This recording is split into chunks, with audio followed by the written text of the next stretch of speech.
Hi everyone, this is Dave Iverson, contributing editor at the Michael J. Fox Foundation for Parkinson's Research and your moderator for today's Third Thursday webinar. This is the first webinar of 2015 and I'm really delighted that so many people can join us.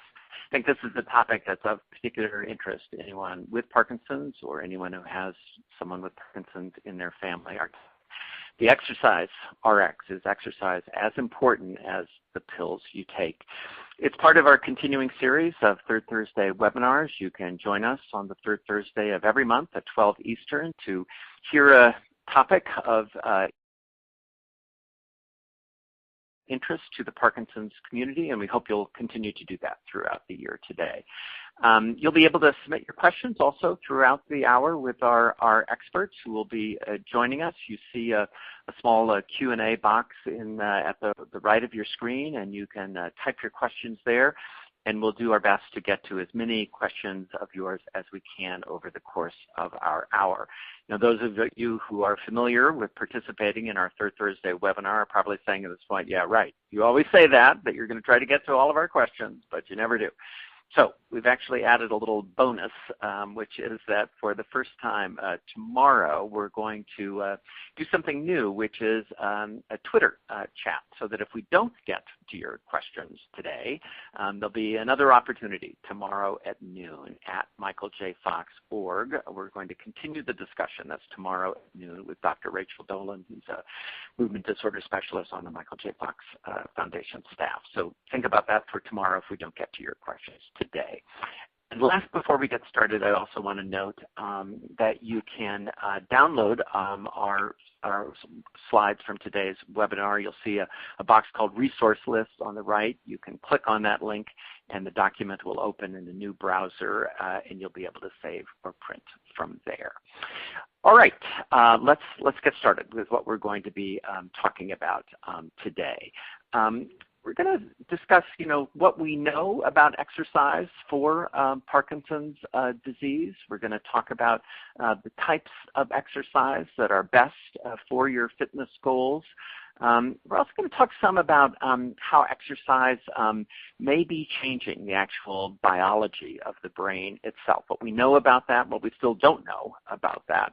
And then last, we're also going to talk some about why it's so hard to measure the impact of exercise.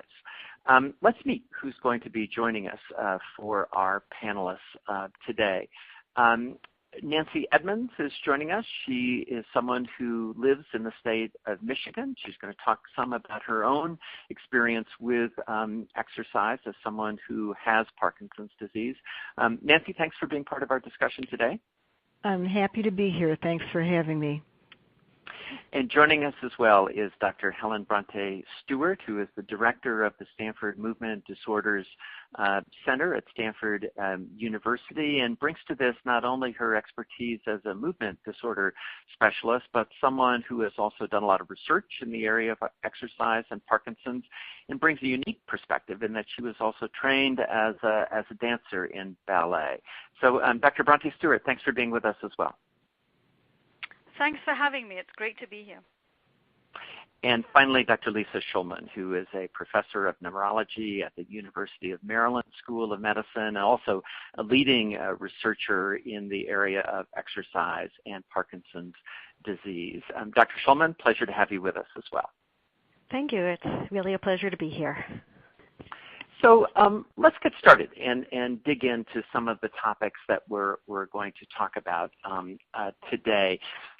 As you'll see on this next slide, we do know some things about exercise and Parkinson's, and there are some things that we're still not entirely sure about yet. We know some things about how exercise can improve certain symptoms of Parkinson's disease, including some that aren't treated very well by medication, which makes exercise particularly appealing. We know that lots of different kinds of exercise work. And there's still lots of questions about whether or not actually Parkinson's disease slows progression. So let's get some points of view on that. And Nancy Edmonds, as someone living with Parkinson's, let's get some of your perspective on this first. I think one of the things that everyone always feels after they get a diagnosis of Parkinson's is that they sort of feel like they're no longer quite in charge of their own body, but the disease is sort of in charge instead. And one of the great things about exercise is that you can begin to kind of change that perspective, change that equation to a degree. Tell me what you did the day after you got your diagnosis. Well, the day that I got my diagnosis, my neurologist, with whom I have a wonderful ongoing relationship, said, listen, the best thing you can do for yourself is to get out there and exercise, and I don't just mean taking a little stroll. I mean exercising to get your heart rate up, to sweat, to do what you can to really move. I'd been a casual exerciser, and from that day on, I made it a point to exercise every day that I possibly could. That doesn't mean that I don't miss an occasional day. I do, but I walk outside. When I can't walk outside, I use a treadmill. I work with a trainer 2 or 3 days a week. I occasionally do some yoga, and sometimes I mix it up by doing some work on an elliptical. But I try to work out for between 40 minutes and an hour and a quarter every morning before work. And what do you feel that exercise has done that's been particularly helpful for you?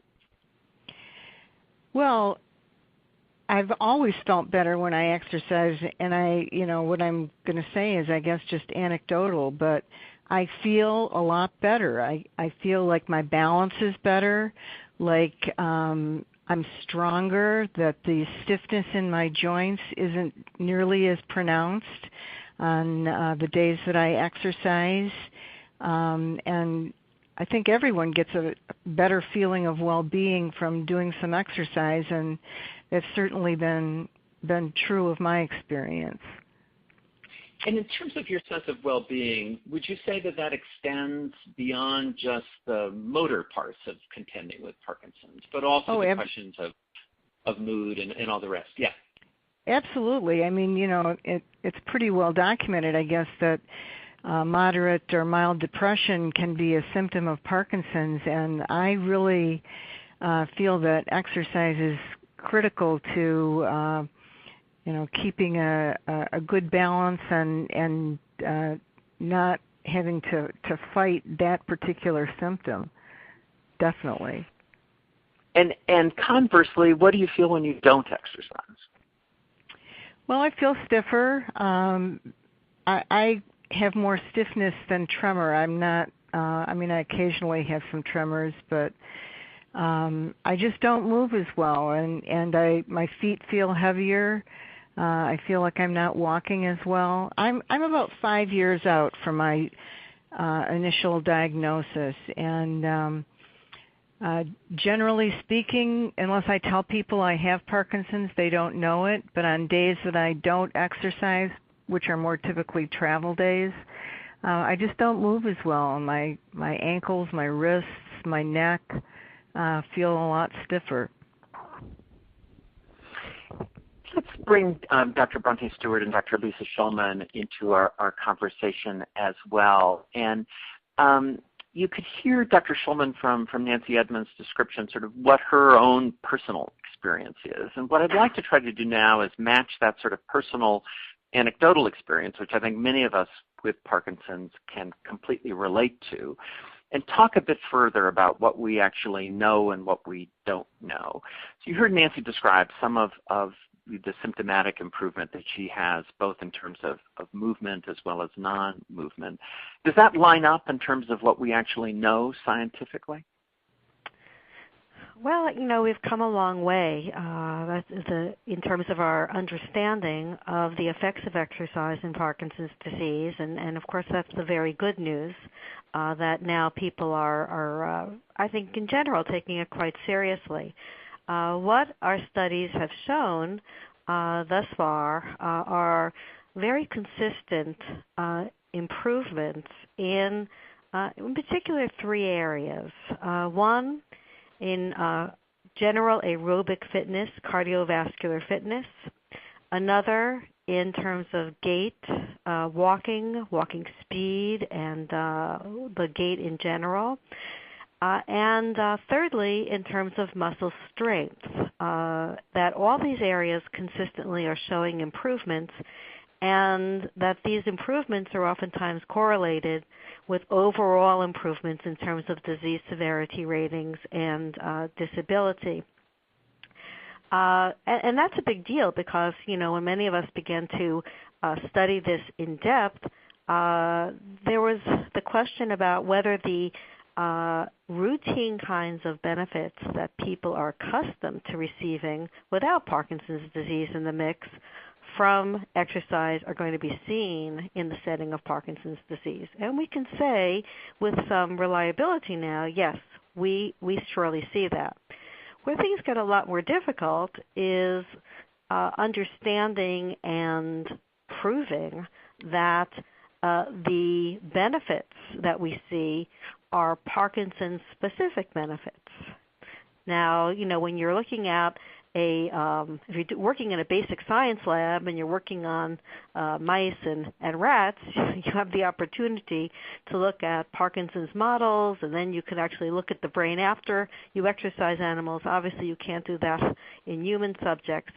And instead, it's a lot more difficult to demonstrate, are we changing the underlying biology? Many of us believe we are.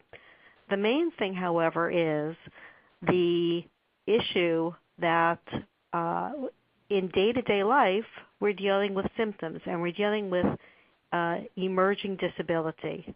And more, it's clear that we are making a dent on disability itself. And we hope to be able to show more about the underlying brain changes. And we'll get more into what we know and don't know about the underlying brain changes in a moment. But let's go ahead and advance to our next slide, if we might, and the one that is titled, How Can Exercise Help You Manage Your Parkinson's? And dig into this with a little more specificity. And you see on this slide, Dr. Bronte Stewart at the top, that there are various exercises that can address various kinds of symptoms. We see the kinds of things that can be helped, from balance to endurance, flexibility. And then we also see on this slide a long list of various forms of exercise.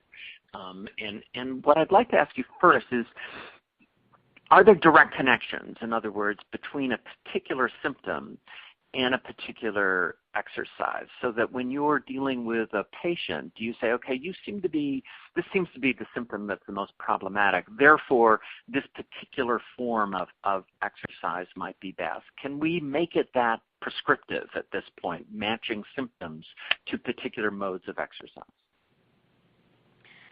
I think this is a fascinating topic, and I'd agree with Nancy and Dr. Schulman from the basic point of you need a form of aerobic core strength training and muscle strength training type of exercise. But as well as that, I have been using an athletics model with patients that is, I think, quite useful.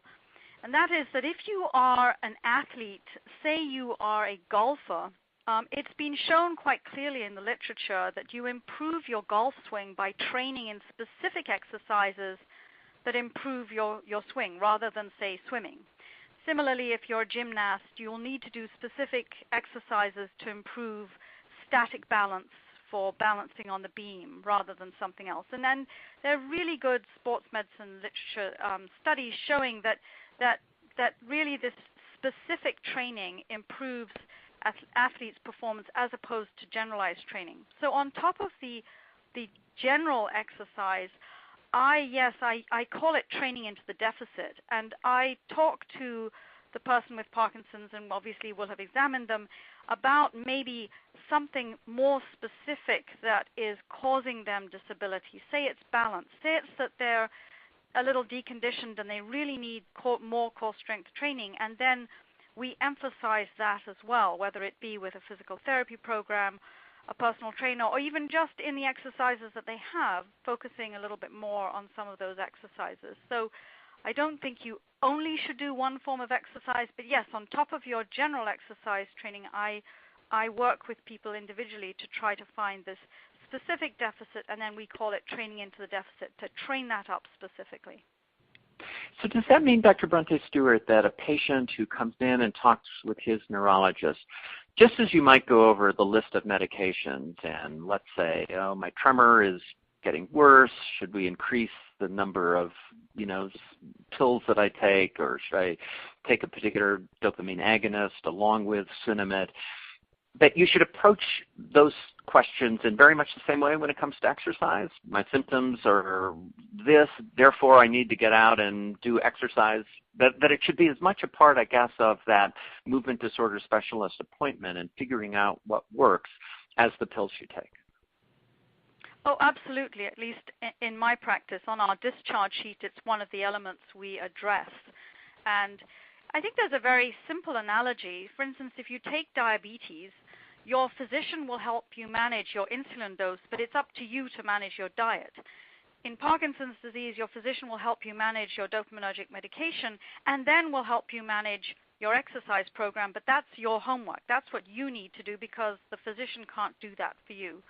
So absolutely, and I agree with Nancy. I think it's fabulous that her physician, the first thing her neurologist said was you need to exercise, and really I think that's great, and that's what we start from day one, and every time I see someone, that is part of our discharge planning, is exactly where they are with their exercise program, what's working, what isn't, how it can be modified.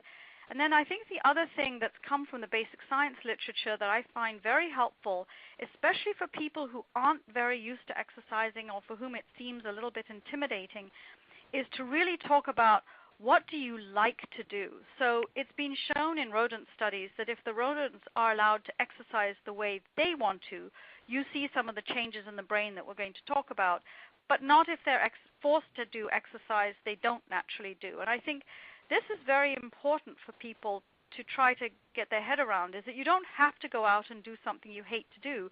You should start by doing something that you like to do, and therefore it's much easier to get into the exercise regimen.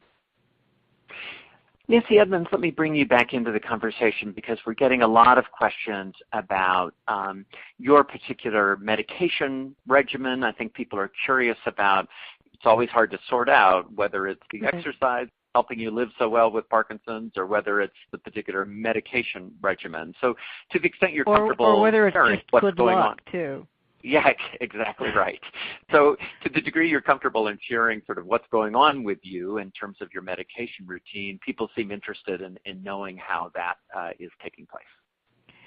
I take only Sinemet 3 times a day. The lowest dose, 25/100, 25/100.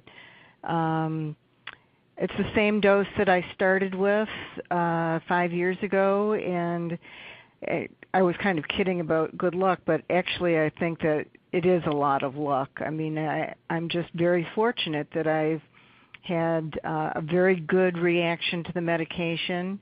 I haven't experienced the off periods that so many do experience, and because the medication works, I'm able to go on the treadmill for 50 minutes at a time and without my feet falling out from under me. So I'm lucky. This is an interesting, and I identify very much with what you just said because that's also been my experience. And Dr. Shulman raises an interesting question about, is exercise good for all people with Parkinson's, or is it of particular benefit for people who may be like Nancy and have some of the less severe effects? In other words, given that we know that Parkinson's affects people so differently, it's such an individualistic disease, is exercise good for everyone, or does it have particular benefits depending on where you are on that continuum? Right. So, many people are interested in what is the right or the best exercise program, and there I don't think there's ever going to be the right or best exercise program because we are finding that many different approaches work. As Dr. Bronte Stewart said, there are some fundamental components here in terms of exercise that is more aerobic, and that's important. Exercise that works on muscle strength, we call that resistance exercise, and exercise that involves gait training, whether that's treadmill, regular walking, bicycling, all that is at least alternate movements of the legs. All those components I think are important. But the point of your question is how about the stage of the disease and how about the individual's symptoms?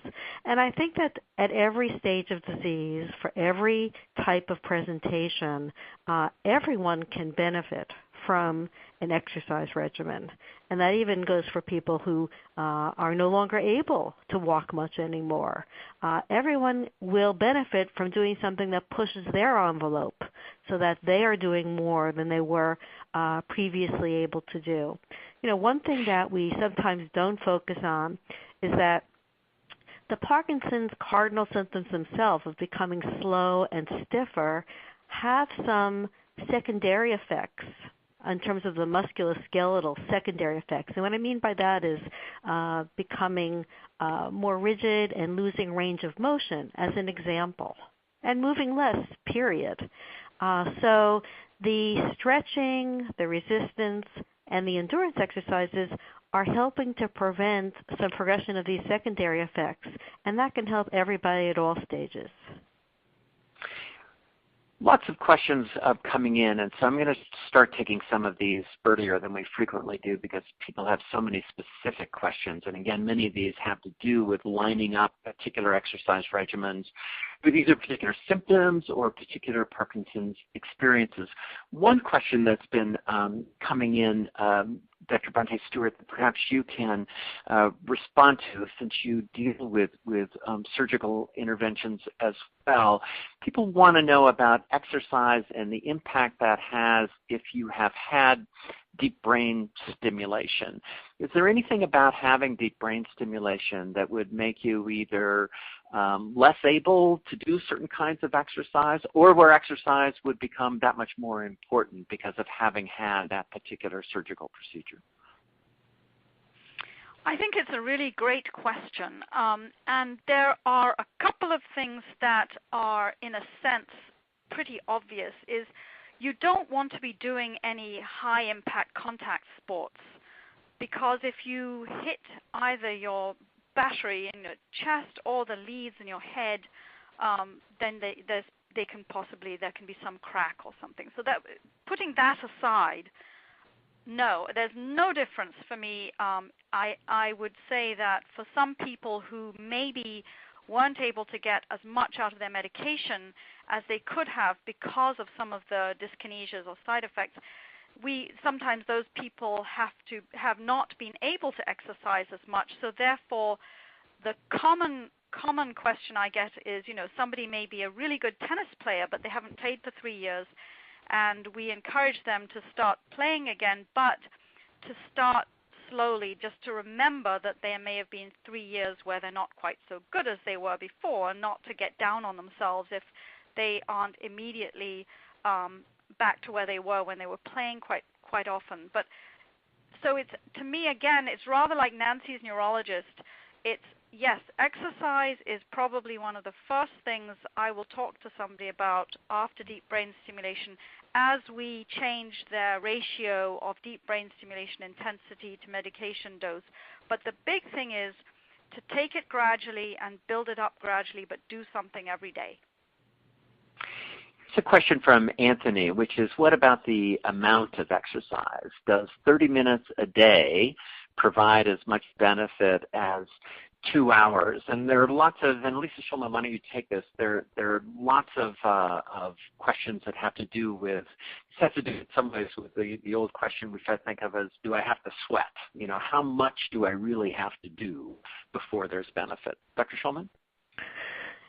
Well, there are some parameters that many researchers continue to follow, and the most common regimen has been a 30 to 60-minute regimen 3 times a week. I mean, that when you look at the preponderance of data out there is what most people have utilized. So, from a strictly research standpoint, once you've demonstrated improvements with those kinds of parameters, say a half an hour to an hour 3 times a week, involving, aerobic exercise does involve having to break a sweat. That's what aerobic exercise is. So number one, once you've done trials that look at that kind of regimen, we can't extrapolate and say that if you did less or you did more, what the results would be. We know what that kind of a regimen can produce, and that's a pretty similar regimen to what other outside of Parkinson's disease research in exercise has shown as well. So that's sort of a safe level. In terms of the intensity of exercise, one of the interesting things we found in the research we've done, we compared what we called lower intensity treadmill, which was walking on a treadmill at a normal pace, a flat treadmill. And we compared that to people who were walking on a treadmill with an increasing incline and increasing velocity.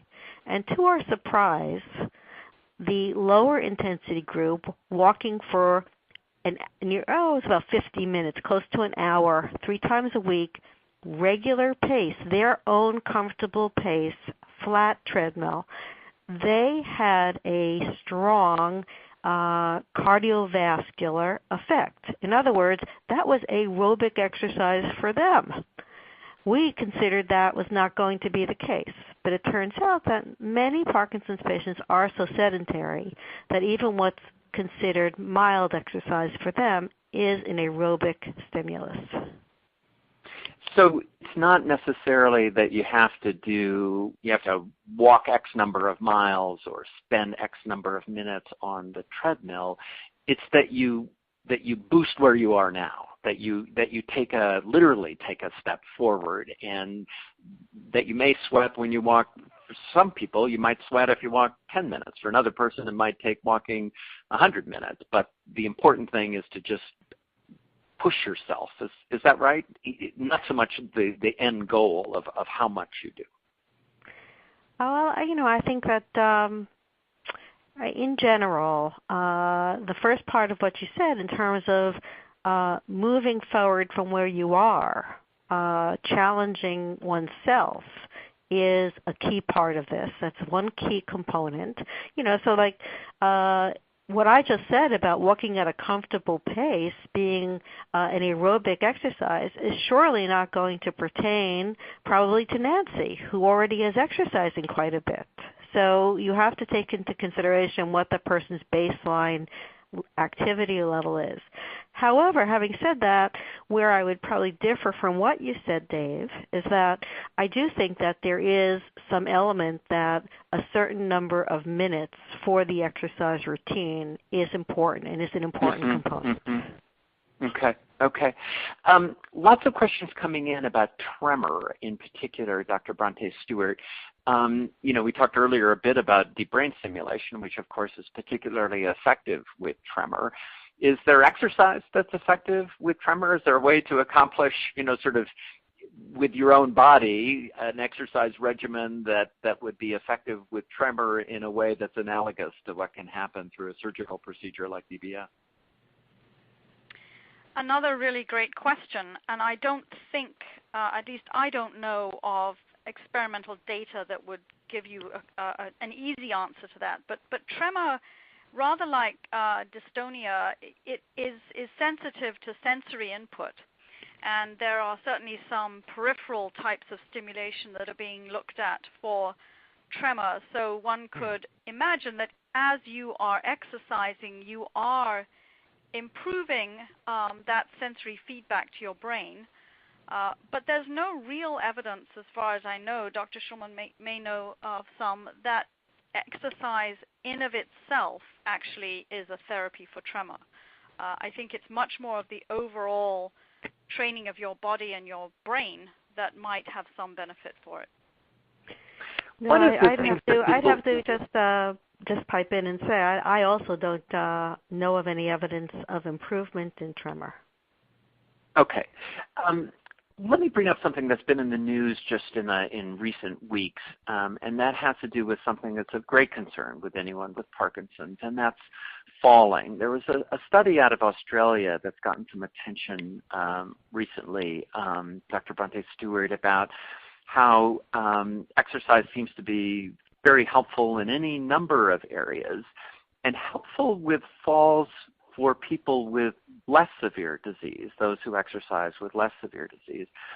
Doesn't seem to necessarily do as much in terms of preventing falls for people later in disease, which would seem to argue, again, for the importance of starting exercise early on, right? Because falls are such a big concern. If exercise can improve falling and also just fear of falling, that's another reason why starting exercise early on in the course of the disease is important. Would you concur with that assessment?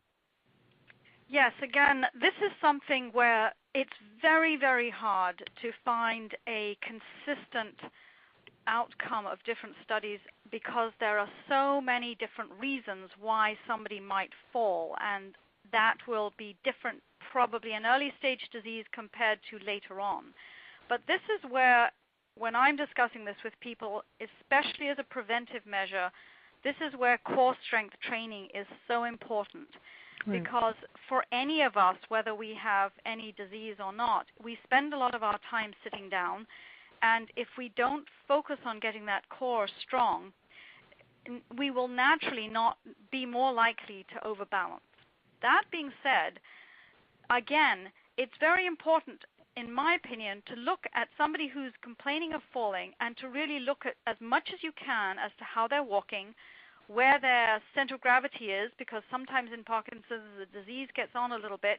That can be shifted backwards, and that can make you more likely to fall, especially backwards.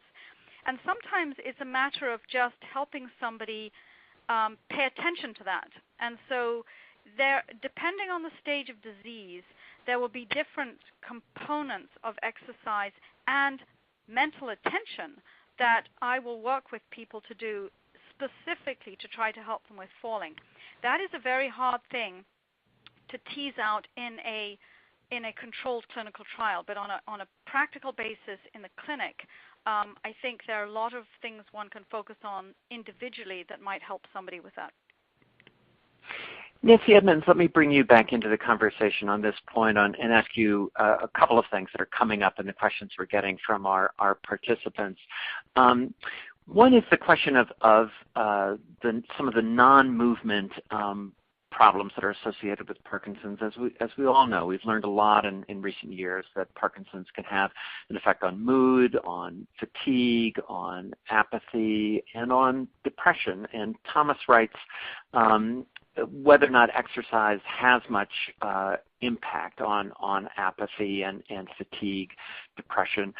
Can you tell us something about your experience first, Nancy, and then I want to ask our movement disorder specialist again about what's known about the particular connection between exercise and mood. But tell us what your experience has been.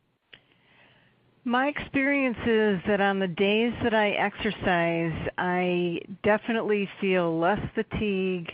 I feel sharper in analyzing issues that come up in my work, and I feel less depressed. Again, I don't have any way to say that's transferable to other people who have Parkinson's. It may be just unique to me, but I know that on the non-motor issues, I feel better across the board on days that I exercise. So, and that kind of suggests to me too that even walking a mile or a mile and a half, which takes maybe 20-25 minutes if you're a slow walker in the morning, would be a good thing to add to your day. And this is where Dr. Shulman, as you've both referenced, Dr. Bronte Stewart as well, the difficulties of quantifying that sort of information. It makes such common sense what Nancy is just saying. In my experience, that's the experience of many, many people participating in this webinar today, that when you exercise, you just feel better about the world in general. But that's a harder thing to measure, isn't it, than someone's strength or someone's aerobic capacity. It's hard to be as scientifically definitive about that. So tell us what your sense of that is. Given that it's hard to measure, do you believe that it has those attributes, or do we have to be more cautious about saying that exercise can really be something that improves someone's overall emotional disposition? Well, as a researcher, certainly it's clear that if you want to be more confident of showing positive effects, the shortest distance between your intervention and what you're measuring you could have the most confidence in. So, if I want to have positive results, for example, I'll exercise somebody's legs and then I'll measure the strength of their legs. When I move to saying, now I'm going to measure the strength of their trunk, their core, their upper body, I'm starting to go further afield. When I instead now say, well, let me see how it affects their energy level and their mood, again, it's a little bit less removed. And it's harder to show. And I think that that's sort of obvious. When you look at the many, many studies that have been done in this area, many people have used depression scales, fatigue scales, and so forth. And what you see is sort of inconsistent information. And I think that that's the reason why. Sometimes it's negative and sometimes it's positive. It's harder to show. One area, you talked a little while ago about the falls, the issue of falls and showing an impact early on. And that made me think about the issue of what we call dual tasking, meaning that most of us, well, all of us, when we walk, we're usually doing other things at the same time. We're paying attention to other things. And that may be that we're even speaking to others, talking on the phone, considering the directions of where we're walking. And one thing that's associated with falls is this dual tasking. So that's why in our group right now and other groups as well, we're interested in the effects of exercise on cognitive function and on the ability to do these multitasks or dual tasks as we walk, because it's been shown that people who have more trouble on the dual tasking have greater risks of falls. So there's an area where, in terms of a non-motor symptom, cognitive function, where we may be able to show both a direct and an indirect effect that would be very positive. I want to, in a moment, turn to what we're beginning to learn about how exercise may or may not be actually changing the underlying progression of the disease, the underlying biology of the disease. But before we do that, I want to take just one more look at this slide that, again, matches up at the top, the various symptoms that exercise can address, and then this long laundry list of different forms of exercise, and ask you to look at that, Dr. Bronte Stewart, and again, for someone who is struggling with particular aspects of dealing with Parkinson's, let's say that balance is a particular concern and risk of fall. Do we know enough to say that, okay, in your case, you should consider Tai Chi or dance, or you should begin to focus more on just basic walking and treadmill training? Do we know enough to make that kind of match between particularly one that's very hard to treat medically with drugs or even surgery like balance? Do we know enough to say this is the particular kind of exercise you should try? So this is a harder question to answer, because I think it gets back to Dr. Schulman's statement that she was quite surprised that in their study a fairly low type of aerobic exercise, walking on a treadmill, had such benefits. We did a study, a very small study that was too small to be powered, partly because we can't get anyone in the Bay Area to stay here for 12 weeks to do an exercise study 3 times a week. But we did show in a few people that when we trained them specifically on our balance machine in a specific area of dynamic balance where their eyes were open but the support surface below them moved, that they trained up in that specific area. And they had a small improvement on when the support surface moved and their eyes were closed, but it didn't extend too far to other forms of balance.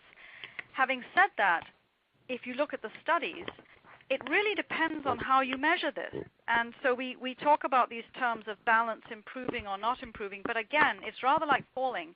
There are many ways to measure balance. There are many aspects that contribute to balance. So it's really a case rather like a personal trainer does in a gym, drilling down to see what are you doing or what can we work on that will improve your balance.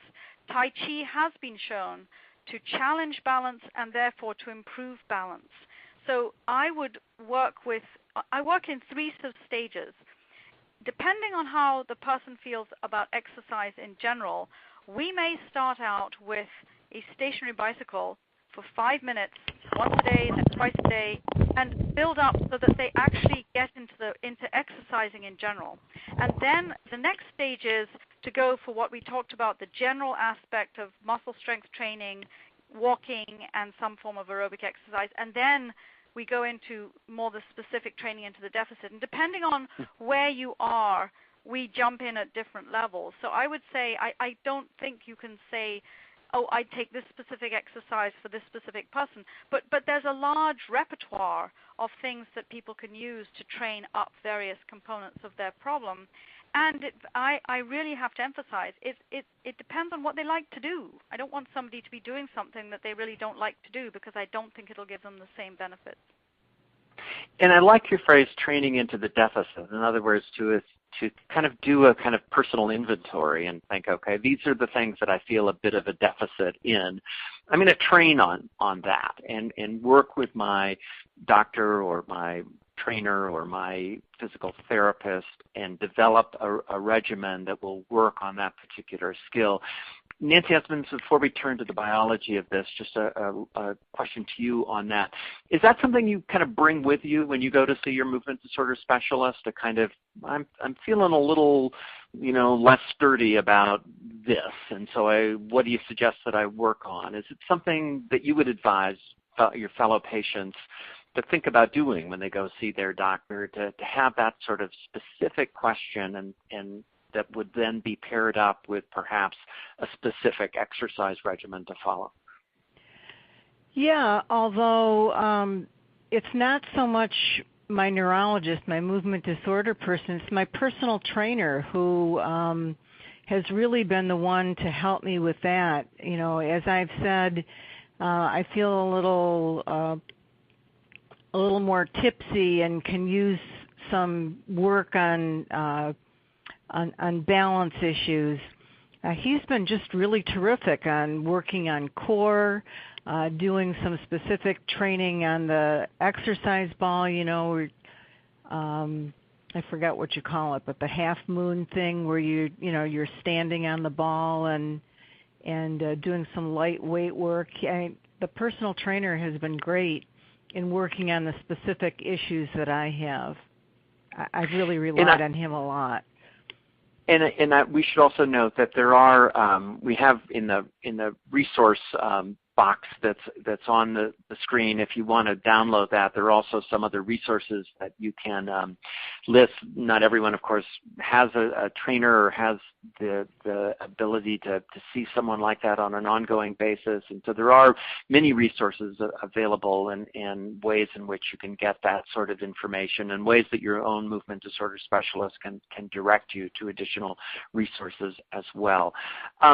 Let's move on, though, and talk some about, in this last part of our webinar, about what we know about what's going on in the brain itself. So if we could go to the next slide about what we see that's going on and how exercise may actually change brain biology, and talk about that some. And we'll continue to take your questions about specific forms of exercise. But this is a really interesting topic, and one where there are still lots of questions. And part of what we see on this slide, Dr. Bronte Stewart, is one of the theories, at least, about what may be going on in exercise is that it promotes these things called neurotrophic factors, these proteins that, as the slide says, sort of work like fertilizer and help your neurons, dopamine neurons, continue to prosper. And there's been a lot of laboratory research, a lot of animal research that has shown that this may be the case.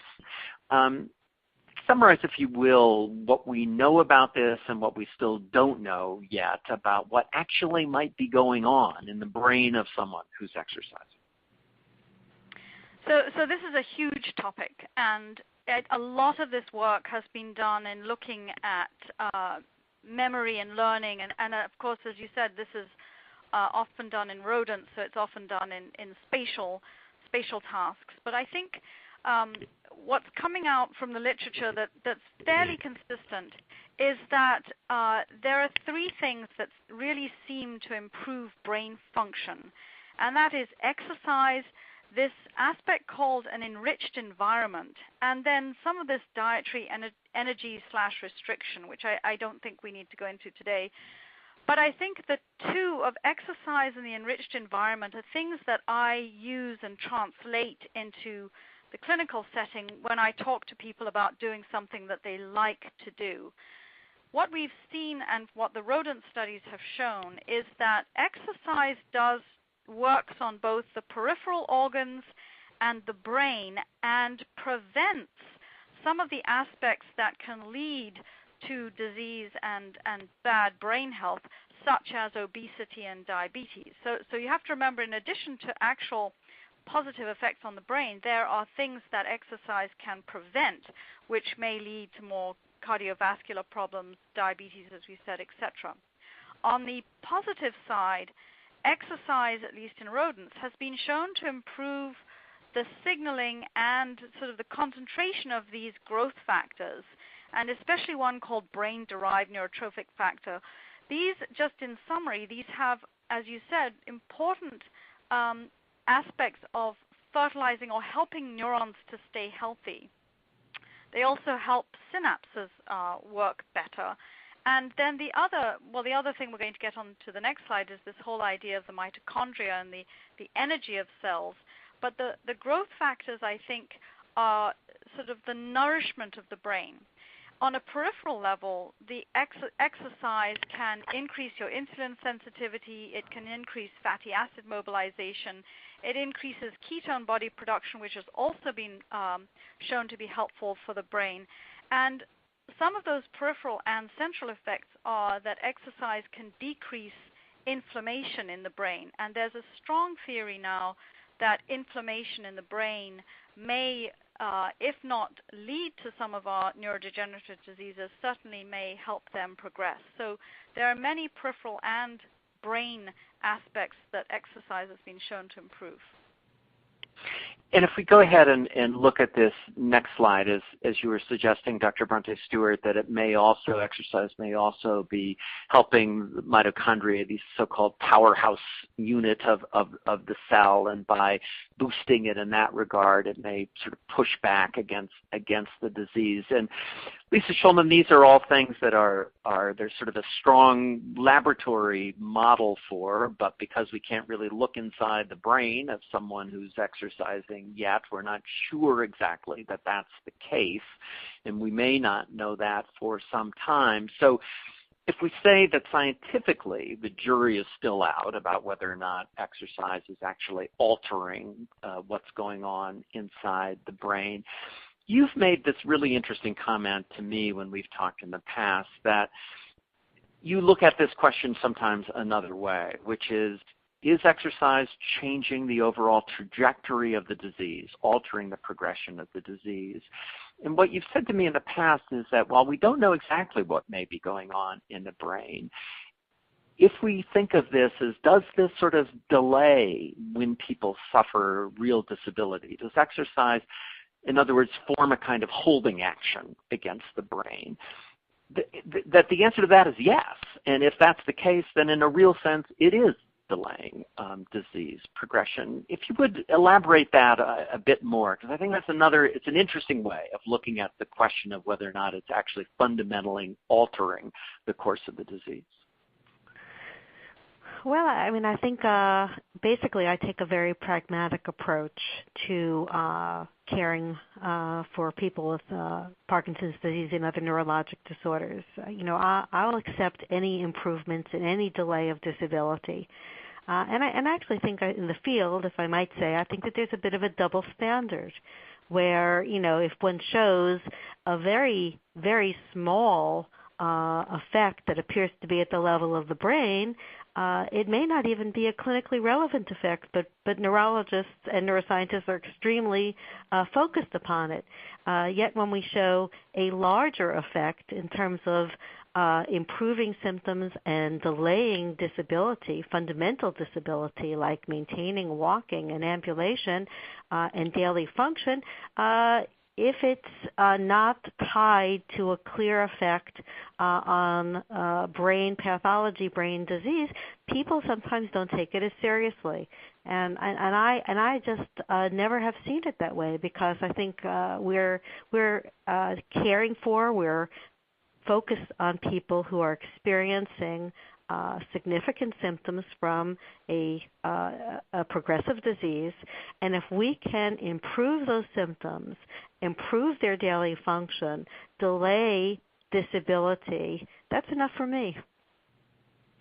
It's such an interesting point, I think, and I'd love to hear both Nancy and Helen Bronte Stewart comment on this as well, because I do think sometimes the Holy Grail of Parkinson's research is, let's figure out a way to delay, hopefully stop disease progression, as opposed to just a medication or some kind of regimen that helps with symptoms. Let's figure out a way to stop and hold and push back against disease progression.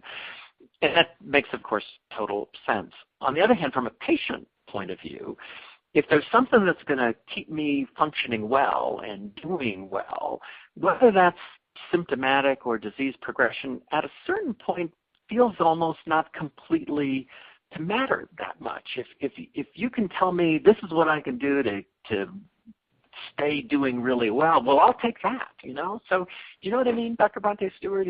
Is there, and sometimes is this kind of a distinction without a difference? If exercise is something that keeps you really doing well, that's pretty good.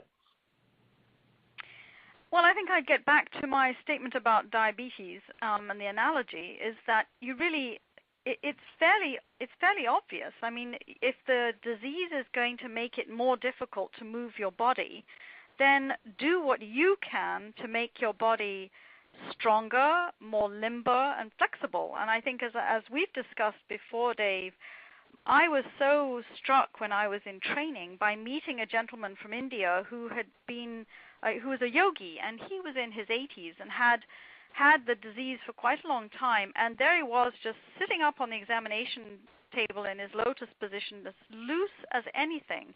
And it struck me that really he had trained his body to be very limber and very flexible, and in a sense that meant it didn't allow the brain to impose the bad signals it wanted to on his joints and his muscles. He was doing what he could to train his body with his form of exercise, and to me it was really working, because he certainly was less, quote, disabled than I would have expected for the number of years he'd had the disease.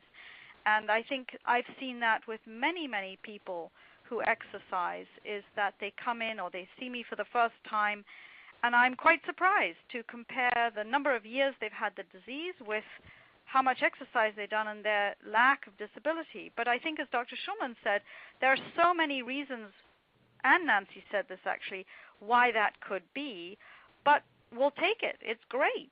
It's right. A positive, and for the most part, it can be free. It doesn't cost you anything, and it has very few side effects, so why not? And Nancy, this sometimes takes us back to your initial point about this is also something where you can sort of put yourself back in charge. It's not the disease that has to fully be in charge. If you engage in an active exercise regimen, it's a way of putting yourself back in charge of your own body. I agree. And, as I said earlier, I feel very fortunate that 5 years after diagnosis and probably 8 years after my first symptoms, I'm still in really amazingly good shape, I think. If I could stay like this, I'd take it in a minute. But we always look for something down the line, some magic pill that's going to, make us all better. Keep our well, let's turn crossed to for that. Right, and let's turn then to where we still need to go and go to our last slide, which has to do with, it's titled, Why is it so hard to determine the true impact of exercise? And we've talked about that some already, and I'd kind of like to use this last slide also to talk about Dr. Shulman and Dr. Bronte Stewart about what we still need to find out. You both said it's hard to figure out some of this because people don't necessarily want to serve as controls, or people who are already exercising don't want to stop and be an experiment in themselves of someone who doesn't exercise, and the various other things that are hard to measure, like mood and apathy. There are a lot of obstacles here. I'd be curious to hear from each of you what we still need to know, both in terms of really determining the effect of exercise, but also in kind of making the case. You were saying before, Lisa Shulman, that you think within the field there's sometimes not as much, the exercise in some ways isn't given its due because you can't necessarily prove what's going on inside the brain. As an exercise researcher, as a Parkinson's researcher, what's the key next thing that we need to find out, I guess, about the effect of exercise on the disease? So as you've been talking, I've imagined many research projects that need to be done. There are so many questions that need to be answered. Exercise research can be costly, and we need a lot of people in the studies. If you underpower the studies, meaning you don't have enough people, you are bound to not be able to get the evidence you want. We need people from various stages of disease with various different kinds of symptom presentations. And the Holy Grail for sure of exercise research right now is to do a much longer trial, because nearly all the trials that you find in the literature right now are somewhere between 3 months to a year, maybe a little bit more. And there's a very valid question about, isn't there something more that we could accomplish by not doing just a few months or a year, but to be continually and consistently doing exercise for years through the disease? And what is that going to do over a long period of time? Now, you may have guessed that is a very long, big, expensive study. And there is work underway to put together a proposal for that kind of study, but it's the Holy Grail. And the outcomes there are going to be, have we changed the underlying basic trajectory of Parkinson's disease in terms of when the symptoms progress? Is that going to be related to the actual underlying biology of what's going on in the brain, or is that a more simplistic treatment of the symptoms even though the biology of the brain hasn't changed? So that is really the Holy Grail, and undoubtedly we're going there, but it may take some time. And briefly, Dr. Stewart, and then the last word to you, Nancy, but Dr. Bronte Stewart first. What's the thing that you'd most like to learn, I guess, about exercise and Parkinson's that you don't know yet? I think Dr. Shulman said it very well, and all I'd add is that really at the end of this last slide is this issue of the lack of a validated biomarker.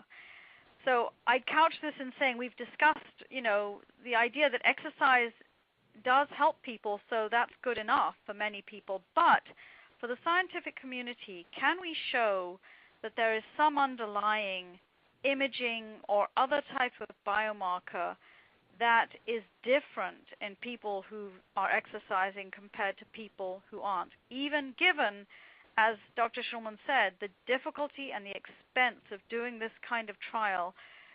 If you put it on terms of other therapeutics that have gained sort of mainstream acceptance, if that's what you want to do, then I believe you need some form of objective biomarker to try to either prove the point or at least show that exercise is actually a beneficial therapeutic or delays what we expect to be the normal progression of disease.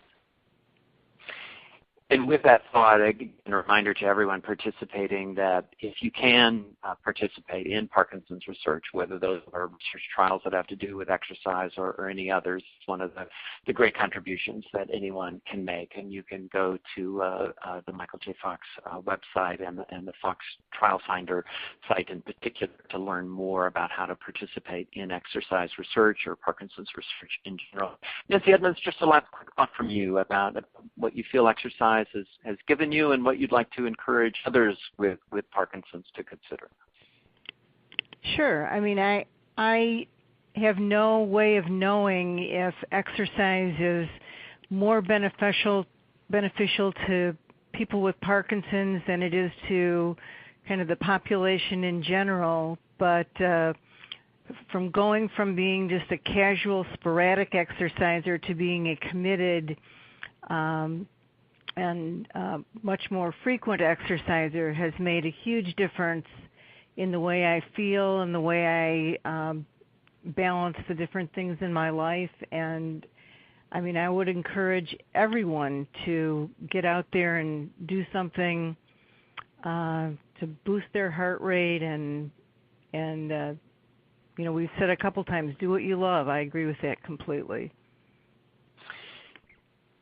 Thanks so much, Nancy Edmonds, for participating in our conversation today, and thanks to Dr. Helen Bronte Stewart and Brenda Shulman. We'll be sending a link to the webinar so you can listen again as you would like. There's also there will be a survey in the email that we'll be sending you. It's always helpful to us if you complete the survey and give us feedback on how we can continue to refine and improve these Third Thursday webinars, and we hope you'll do that. It's always very helpful to us. Last, just two quick notes. Remember that if you have further questions, we are going to be doing this Twitter chat tomorrow at michaeljfox.org. Dr. Rachel Dolan from the Fox Foundation staff will be responding to your questions tomorrow at noon. And then join us again, please, for our next Thursday webinar, which is on February 19th at 12 noon Eastern, when we'll take up the latest news on Parkinson's and genetics. I'm Dave Iverson. Thanks so much for joining us, and we hope you have a terrific and an active day. Thanks all. Bye. Thanks, everyone.